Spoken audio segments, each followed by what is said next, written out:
Начинаем второе отделение концерта.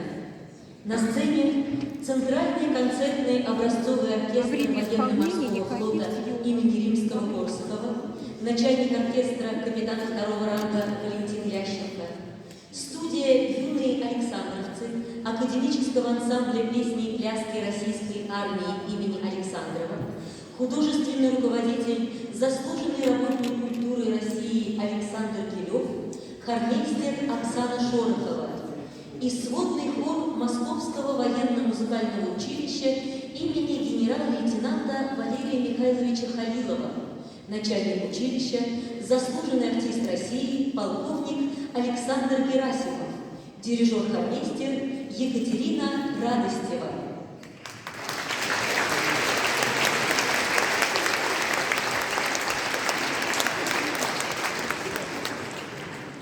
Василий Соловьев-Седой, стихи Николая Глизарова, марш нахимовцев из кинофильма «Счастливого плавания», дирижер Валентин Лященко.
Таким обо всегда мы верны, дело море.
Спасибо.